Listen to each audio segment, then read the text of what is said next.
Chapter 1. Tragic End. I was napping in my room. Suddenly, thick smoke jolted me awake, choking me. The fire spread with alarming speed, and the door was firmly locked, leaving me with less and less air to breathe.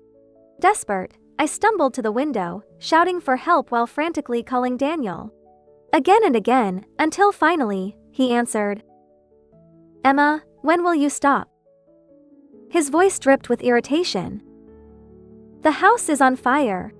I've called the police, come back and unlock the door." I shouted with every ounce of strength, panic rising within me. He laughed coldly. "Emma, I'm busy. Stop bothering me." His words pierced through me like a knife. "Daniel, you, cough cough." I trembled with rage, inhaling a mouthful of acrid smoke that sent me into a coughing fit. "Emma, you're such an actress. Why don't you go to Hollywood? Honey, it hurts. Do you think the baby is coming?" A familiar, weak voice suddenly broke through the haze on the other end.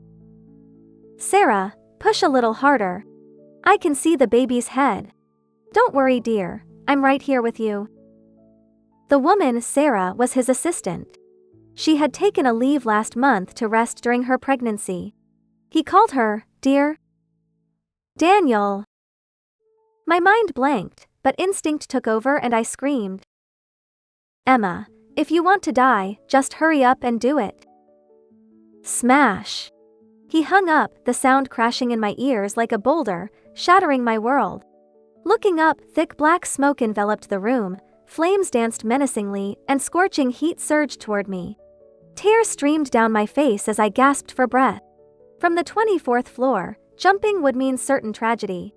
The smoke-filled room felt like an endless abyss swallowing me whole. "Congratulations, a 7-pound, 6-ounce baby boy. Dear, you did great. I love you." Daniel's phone, discarded on the other end, echoed with joy. His important matter? Was it being with his mistress for the birth of their child? Dear wife? But I was his legitimate wife. In that moment, my heart withered. My skin began to burn, my whole body felt aflame. The flames closed in, death creeping nearer, and my consciousness began to fade. I fought to call for help, but as soon as I opened my mouth, the smoke rushed in, silencing me completely. My legs buckled, and I collapsed into the inferno. Chapter 2. Back to pregnancy. "Congratulations, you're 8 weeks pregnant." The doctor glanced at the report and smiled at us. A kiss suddenly landed on my cheek. "Honey, we're having a baby." Daniel's excited voice filled my ear as he embraced me tightly. I looked around, feeling somewhat dazed. Then, I reached out to touch my belly. 8 weeks pregnant. It was the perfect surprise for our second wedding anniversary. Exactly like my previous life. In my past, Daniel's company was finally thriving, my period was late, and he canceled an important meeting to take me to the hospital for a checkup. When I met Daniel, he had nothing. I willingly shared a basement with him, starting from scratch. My parents believed he wasn't good enough for me, but they respected my choice. Even before we married, they allowed him into the family business, fully nurturing his potential. He never let me down. He worked hard and treated me like a treasure in our daily lives. During that time, I was immersed in the sweetness he created for me. Suppressing my nausea, I forced a smile, echoing my past happiness. "We're having a baby." As we left the doctor's office, Daniel led me straight to the parking lot. I suddenly stopped. "Daniel, I'm thirsty. Can we buy some water first?" His expression wavered with uncertainty. "Emma, the store is a bit far from here. Why don't you wait in the car?" In my past life, he used work as an excuse to leave, sending his assistant to drive me home. I suspected he wanted to meet with Sarah. "I don't want to be alone." Not yet ready to reveal his true nature, Daniel naturally complied. He took my hand, gently reminding me, "Emma, watch your step." As soon as we entered the store, I spotted Sarah standing at the entrance, scanning the area. In my past life, I only heard she married a good man who adored her. She had been allowed to take unpaid leave early in her pregnancy and could choose to return to work at her leisure. Seeing her up close today, she clearly had a talent for attracting men. Even late in her pregnancy, she wore heavy makeup and dressed exquisitely. Compared to my bare face, she radiated femininity. Upon seeing me, Sarah's smile faltered for a moment before she forced it back in place. "Mrs. Smith, long time no see. I'm here for a checkup. Are you feeling unwell?" Unintentionally, she emphasized her belly. The arm around my waist suddenly loosened. In truth, Daniel didn't genuinely want this unexpected pregnancy. He wouldn't be happy about it. Feigning innocence, I shared my joy with Sarah. "Daniel is here with me for a checkup." Sarah instinctively glanced at Daniel, her unease evident. "Is that so? Mr. Smith is very good to you." "Thank you." Daniel's expression remained neutral as he put his arm around my waist again. "Emma, you two chat. I'll go get you some water." Seizing the moment, Sarah replied, "Mrs. Smith, my checkup is about to start. Let's talk another day." As soon as she left, Daniel's phone rang. Using the excuse of getting water, he walked to the farthest aisle from me. His guilty glances and lowered voice betrayed his wariness towards me. But in my past life, I had trusted him completely. Soon, he returned, looking anxious. "Emma, there's an issue at the construction site. I need to handle it immediately. I'll have my assistant drive you home." As always, I was understanding and accommodating. "Work is important. You go ahead. No need to bother John, I'll just take a cab from the hospital entrance. I'll come back as soon as I can." I stopped him. "Wait." I handed him the water he had bought for me. "Don't rush and get upset. Drink some water." I found the water he bought unappealing. "Emma, you're so good to me. I love you so much." As soon as Daniel left, I threw up. It wasn't morning sickness, it was the disgust brought on by his words. Chapter 3, Seeing It for Myself. I didn't take a cab and leave. Instead, I returned to the obstetrics department. Sure enough, there was Daniel, holding Sarah, whispering sweetly to her. He looked so happy. In that moment, as he embraced Sarah, he treated her like a precious gem. Sarah, comforted by him, wore a blissful smile. If I were a passerby, I might have thought they were a very happy family. In my previous life, after securing a project, he began planning how to get rid of me to be openly with his true love. He deceived me with his tenderness, drugged me into unconsciousness, then set a fire to burn me alive. He even burned our barely formed child along with me. On that same day, he joyfully became a father. I didn't angrily step forward to expose everything. Instead, I captured all the evidence. Daniel, this lifetime, will settle our scores slowly. Chapter 4, Hypocrisy. Daniel returned home just in time for dinner. Before coming back, he called to ask if I had any cravings. I told him I felt nauseous and couldn't eat. He still brought home a bunch of nutritious meals, urging me to eat. "Emma, they say the first 3 months are crucial. You need to eat well for the baby to develop properly." He thoughtfully spooned some food toward my mouth. "Come on, open up." In my previous life, his gentle care was why I chose him against all odds. Now, looking at him, every tender glance and gesture filled me with disgust. I didn't swallow a bite and threw up right into the bowl. Some of the soup splashed onto his hand. Instinctively, he put down the bowl and rushed to the bathroom, disgusted. After cleaning up, he remembered me and donned his fake smile. He picked up a napkin but didn't wipe me, he just handed it to me and helped me up. "Emma, are you feeling better? Go wash up. You'll feel more comfortable." I had thrown up on purpose, not wanting to put on a show with him. Throwing up gave me a legitimate excuse to wash up and rest. About an hour later, he came in. He said he had made some light porridge for me. But I had clearly heard the doorbell ring earlier. It was just a food delivery. This time, I didn't throw up because I was genuinely hungry. Emma, I looked it up. Getting some fresh air can help with nausea. How about I take you hiking tomorrow? Sure. I smiled and agreed, as easy to please as ever. He held me close. Emma, get some sleep. I was a bit worried he might use the hike to get rid of me, but then I remembered the project wasn't in his hands yet. He wouldn't be that hasty. The next day, after descending from the mountain, he took me to a fancy restaurant. Seizing the good mood, he brought it up. Emma, there's something I'd like to discuss. Can we ask Dad to help with the Juheng project? The company is stable now, but to go public, we need a major project to boost us.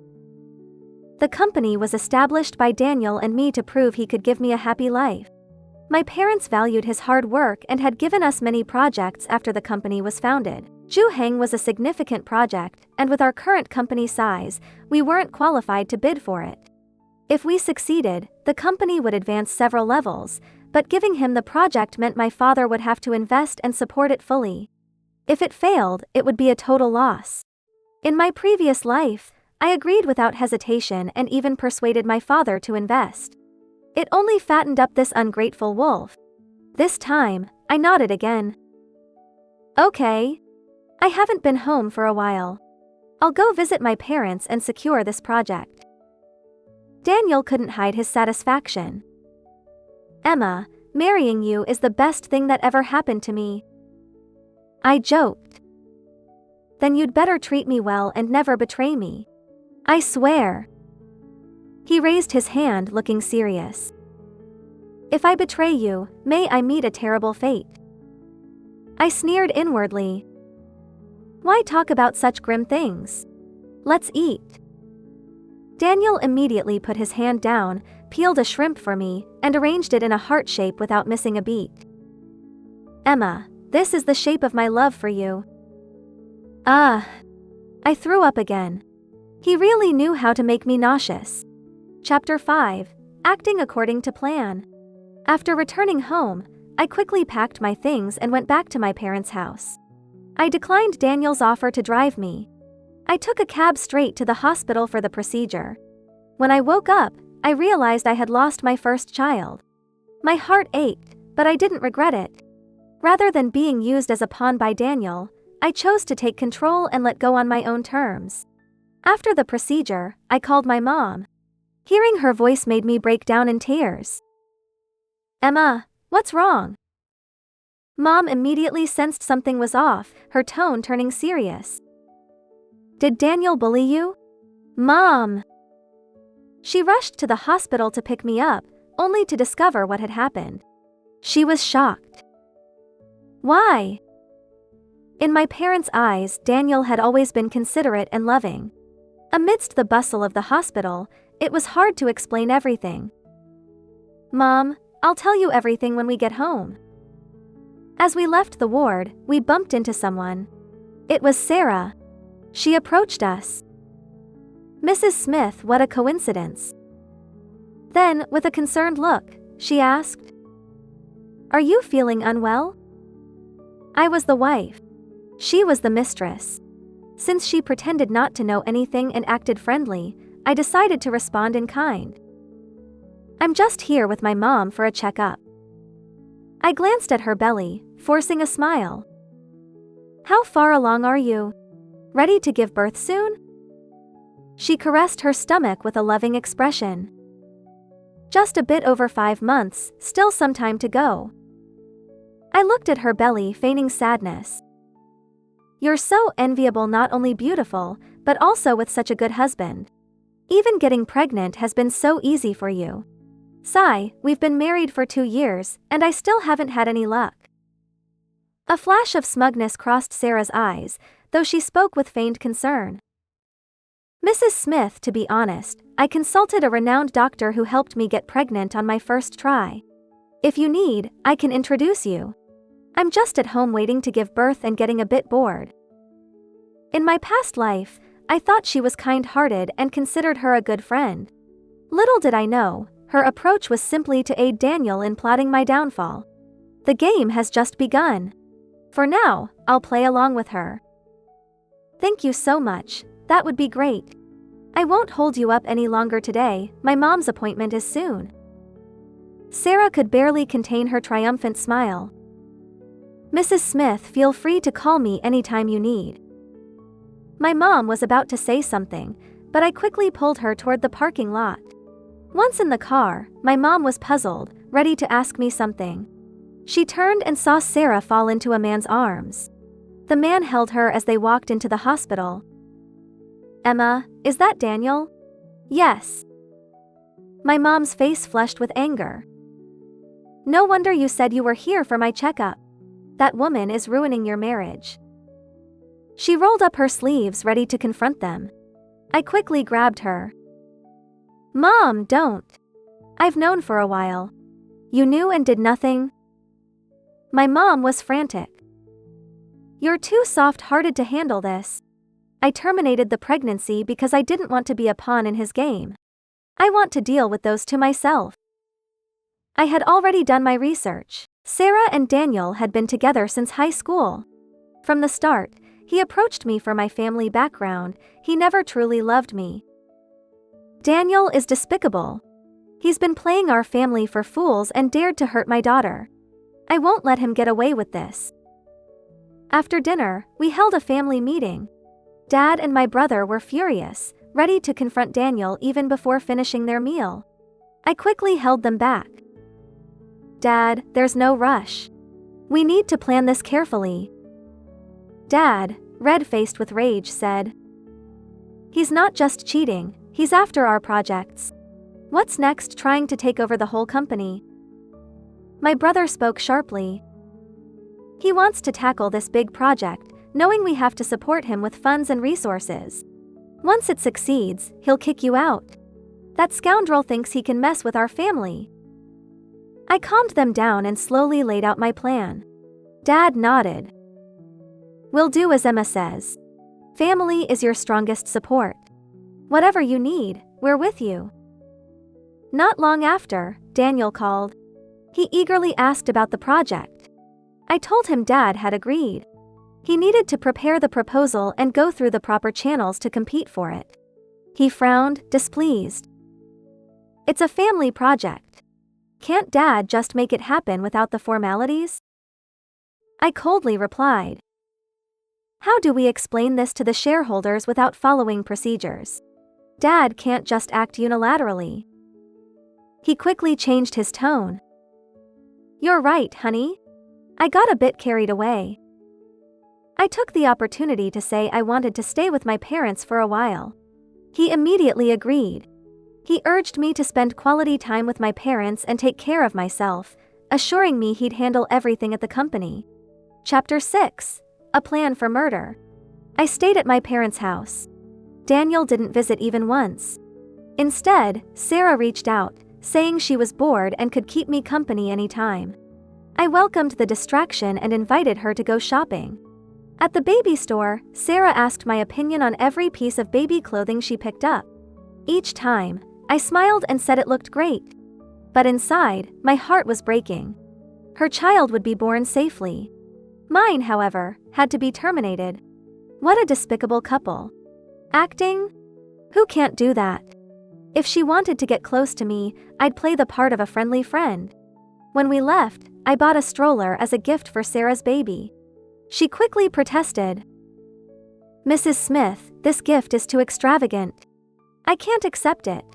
This is just a little something for the baby. You can't refuse. I insisted. Eventually, Sarah relented. From then on, she often invited me to go shopping. Our relationship gradually morphed into that of close friends. Meanwhile, Daniel was busy preparing the proposal. He even had the audacity to bring Sarah to our home for intimate moments. Little did he know, I had set up surveillance in advance. I captured evidence of their every move. Whenever Sarah met with me, she would report back to Daniel. And he would generously transfer money to her, saying, Don't be stingy. Spend freely, as long as you can get closer to her. Sarah was puzzled. Honey, what's the point of getting close to her? Know your enemy and know yourself, and you can win every battle without danger. With your help, I can make my move more easily. They plotted how to make me disappear naturally. To avoid leaving evidence, he even handwrote notes on various crime cases he found online. From drowning to pushing someone off a cliff, to falling from a building, he considered it all. After much discussion, they decided to have me die in a fire.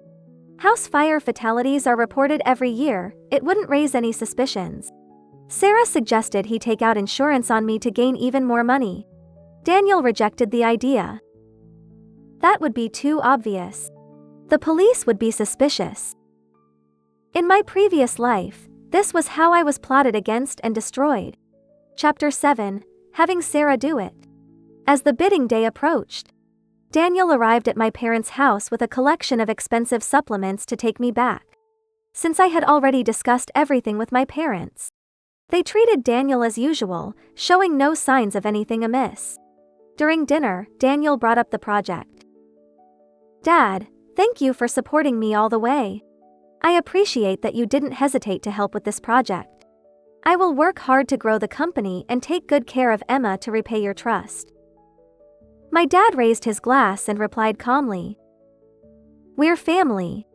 As long as you treat Emma well, that's all that matters." I returned home with Daniel. In my previous life, it was on this very day. He had personally cooked a Western meal to celebrate. He had slipped sleeping pills into the mushroom soup and lit a scent that made one drowsy. When I woke up, I was surrounded by flames. This time, I didn't even touch the bowl and rushed to the bathroom, covering my mouth to vomit. After throwing up, I pretended to feel weak. "I can't eat. I need to lie down." He didn't give up and brought the mushroom soup over again. "Emma, you need to eat something, or the baby won't get any nutrition." I rushed back to dry heave again. Seeing him again, I showed a hint of annoyance. "I told you I can't eat right now." Seeing my anger, he quickly put down the soup and tried to soothe me. "I'm sorry. Let me help you to bed." After helping me lie down, he said, "You rest for a while. Call me if you get hungry." About half an hour later, seeing my eyes closed, he quietly left the room. I immediately turned on my phone to check the surveillance.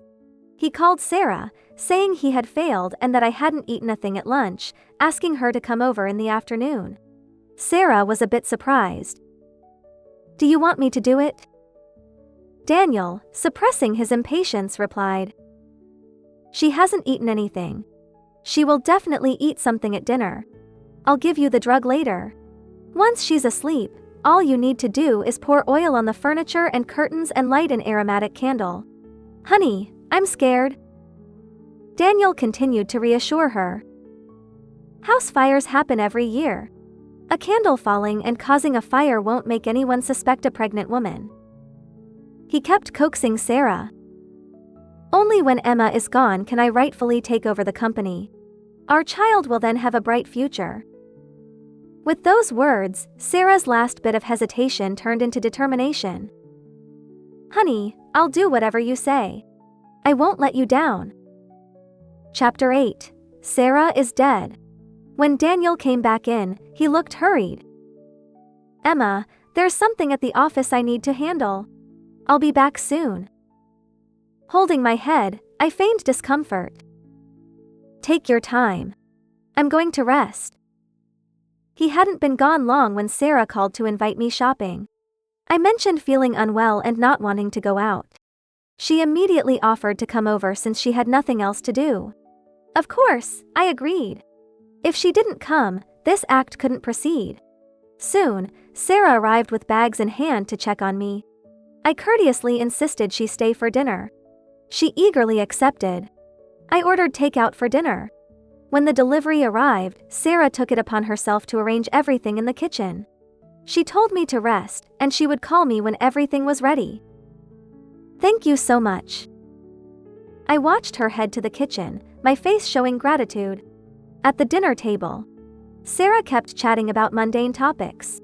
She served me some soup, saying it would nourish my body, helping me to conceive naturally. "I prefer using a red spoon. Let me get it." I stood up but looked weak. She quickly supported me. "Mrs. Smith, don't move. I'll get it." When she returned, I had already switched the soup bowls. At the table, I asked about various pregnancy tips while sipping my soup. Seeing me drink, she spoke animatedly and quickly finished her own bowl. After dinner, I claimed to feel dizzy and wanted to lie down. She eagerly helped me to the bedroom, pretending to be concerned while waiting for the drug to take effect so I'd sleep deeply. Once I smelled the oil filling the room, I got up and walked out. Sarah was pouring oil on the floor. I coldly confronted her. "What are you doing?" She jumped, startled, and stammered nervously. Why are you awake?" I sneered. "If I hadn't woken up, would you have burned me alive?" Her hand trembled, dropping the oil can, which rolled to my feet. I picked it up. "Do I need to repeat your and Daniel's plan word for word?" She backed away in panic. "I don't know what you're talking about." I advanced towards her. "You must really love Daniel, willing to be a murderer for him." I raised my hand, picking up the aromatic candle she was about to use next. I smiled at her. "If the candle isn't set properly, a gust of wind could knock it over and start a fire. Be careful." Sarah reached out to grab it, but I swiftly moved it away. Panic flickered in her eyes. "Give me the candle, to burn me alive?" Sarah was scared now. She dropped the act. She yelled at me. "Give me the candle." Failing to snatch it, she furiously pushed me. I fell backward, and the candle holder toppled onto the dining table. The flames hit the oil on the floor, igniting instantly. Sarah tried to flee to the door but suddenly collapsed, her legs giving out. Struggling to stand, she fell heavily again. I stepped over her and walked towards the door. Why? She looked stunned, unable to finish her sentence. I completed it for her. "Why didn't the soup knock me out, right?" Realization dawned on Sarah, and she erupted in anger. "You purposely sent me away." The fire spread quickly, and Sarah screamed in terror. She begged me. "Please, save me. You and Daniel drugged me to burn me alive. I drank the soup too. How can I save you? Ask Daniel to save you." She still tried to deny. "I don't know what you're talking about. Don't accuse me." I pulled out my phone. "If I hadn't installed surveillance, you would have burned me alive today. Even now, you won't admit it." The flames grew closer, and she writhed in pain from the heat. Her pupils dilated with fear. "Please, for the sake of the baby, save me. The baby is innocent." "And what about my baby?" I clutched my stomach. "If I hadn't known about your plot and terminated my pregnancy, my baby would have burned alive too." Daniel wouldn't tell Sarah about my pregnancy to avoid complications. Now, knowing I had an abortion, Sarah panicked even more. She desperately begged me to spare her. "You didn't think about today when you plotted against us." Sarah was terrified. She frantically tried to call Daniel but couldn't get through. I mocked her. "In such an important moment, Daniel hasn't contacted you for a while, has he?" Her eyes filled with fear as she repeatedly dialed. "Don't bother. There's a signal jammer." She gave up, desperately pleading. "If you save me, I'll turn myself in." I looked at her coldly and said heartlessly, "Too late. You and Daniel will both pay for my poor baby." The fire roared. Until Sarah was fully engulfed by the flames, I called the fire department. Then I fainted at the door. When the firefighters arrived, I was outside. My phone screen still showed the emergency call. I was saved. But Sarah was dead. Chapter 9, No Witnesses Left. The house was reduced to ashes. When I woke up, I gave my statement at the hospital. I told the police that Sarah was a company assistant currently on maternity leave. On the day of the fire, she invited me to go shopping, but I wasn't feeling well and declined. She insisted on coming over to check on me. While she was there, she offered to cook. I didn't have much appetite, so I lay down for a bit and fell into a daze. When I heard her screaming for help, I rushed out of the bedroom to find the dining room already on fire. I ran outside, but Sarah collapsed suddenly. I tried to pull her out, but she grabbed me, and as the fire grew, I had to escape and call the police. I wasn't sure why I fainted at the door. The police found traces of sleeping pills in both our systems and remnants of the drug in Sarah's clothes. After investigating us both, they initially concluded the fire was deliberate. When the officer told me about Sarah's and Daniel's true relationship, his eyes were filled with sympathy. I pretended to be stunned for a long time before nodding numbly. Daniel arrived just in time to see this scene. He froze, not knowing what to do. The officer, clearly irritated, told him, "We can't reach the deceased's family. You need to contact them so they can handle the arrangements." Sarah was just Daniel's lover, he had no right to handle her body. Hearing that Sarah was dead, Daniel nearly fell over. After regaining his balance, his first move was to distance himself. "We are deeply saddened by this incident. As her supervisor, I will ensure her affairs are properly managed." I scoffed. "She was pregnant with your child. Just a supervisor?" Daniel couldn't sit still and immediately started to defend himself. "Emma, it's just a work relationship between us." The police officer's expression tightened. "Mr. Smith, are you questioning our professionalism?" Daniel's face became a palette of colors, unable to form a complete sentence. He wanted no evidence left against him. But Sarah had died from asphyxiation, not burned to ashes. I had no interest in playing along with him. "Daniel, handle your lover's posthumous affairs and then we'll properly address our issues." Chapter 10, Counterattack. After leaving the police station, I immediately sought out a lawyer. I was going to divorce Daniel and leave him with nothing. My dad promptly cut off his project. The legal department also sent him a legal notice, demanding the return of all loans within 7 days. Daniel, unable to handle Sarah's aftermath, rushed to my parents' house to find me. I had the security guards throw him out. He called me. "Emma, I shouldn't have kept it from you.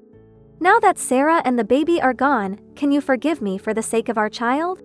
Daniel, without my family's support, you'd still be a poor boy from the mountains. You cheated during our marriage and expect me to bear your child? The child has nothing to do with you. You're scum, unworthy of being a father. After all we've been through, must it end like this? Divorce, leave with nothing, and don't bother me again." I declared firmly. "Fine, but don't blame me for being ruthless." He snapped and hung up. I calmly had the PR team leak the news that Daniel was unfaithful in the marriage and that I, the heiress of the Zhang family, insisted on divorce. The business community knew Daniel was a social climber. Now, with his infidelity exposed, he was destined to be kicked out. The news met with widespread approval, with everyone cheering me on to let Daniel rot in the mountains. Daniel, being the petty man he is, would definitely retaliate. I was prepared for his counterattack. 3 days passed with no word from Daniel. I thought maybe he had some conscience and was handling Sarah's affairs first. But my assistant informed me Daniel was anything but decent. He had preemptively claimed Sarah climbed into his bed for money and tried to replace me, causing our divorce. He then casually gave some money to Sarah's family to get rid of them. A week later, my assistant forwarded me a video and immediately called. "Emma, you're trending." I opened the video to see that Daniel had posted it a week ago. In the video, he publicly accused me of using power to commit murder. He admitted to cheating but then tearfully told a love story about him and Sarah. In his narrative, they were deeply in love, and I was the intruder who used my family's influence to force him to break up with her and marry me. According to his account, after discovering Sarah post-marriage, I pretended to befriend her, invited her over for dinner, and deliberately set a fire to ruin her and her midterm pregnancy. He claimed I used my power to frame Sarah as the culprit. The video quickly went viral, with Daniel spending money to boost its reach. People were outraged that I had allegedly killed a pregnant woman and walked away unscathed. The video dominated the trending lists overnight, with even celebrities joining the call for justice. I quickly searched online. Sure enough, the top trending topics were all about me. Hyersibbingspo. Friends with Ariziwenchworstwasi. The video's comment section was filled with people tagging law enforcement and media outlets, cursing me. Jong family uses the money earned from us to bribe officials for their daughter to commit murder. Check the Jong family for tax evasion to fund Emma Jeong's hired killers. Emma Jeong is a snake-hearted woman who even kills unborn babies. She deserves the worst fate. Emma Jeong should be hit by a car. Getting hit by a car is too easy. She should be killed and dismembered. Amid the curses and threats, a new trending topic emerged. Emma Jayangadi. The heat remained high, even affecting Jong Corp's stock price. Reporters surrounded our company, asking my dad if we were abusing power. Seeing the public siding with him, Daniel took his act further, doing a live stream where he cried over his poor Sarah. He also mourned their unborn child. My brother called angrily. Daniel is a scumbag, trying to destroy you. I calmly reassured him. Don't worry, bro. The higher he climbs, the harder he'll fall. I've got a backup plan. Public opinion is powerful. I initially planned to let Daniel have his way for a while. But the situation escalated so quickly that the officer who handled our case directly contacted me. Knowing the full story, he sounded helpless. This situation is bad for you. Citizens are pressuring us. If you don't resolve this, we'll have to reopen the case as a criminal investigation. I asked. Doesn't the evidence show I'm the victim? The officer replied wearily. Miss Jong, we are the judiciary, and the case was closed. Reopening it means starting the process all over again. I understand. Reopening the case would mean going through the police process again. I'll handle this quickly and not trouble the police. Daniel, I initially showed some mercy, giving you time to handle Sarah's affairs. Since you're determined to bury me, I won't sit idly by. I gathered the collected evidence. Chapter 11, Clearing My Name. The officer was taken aback when he saw me.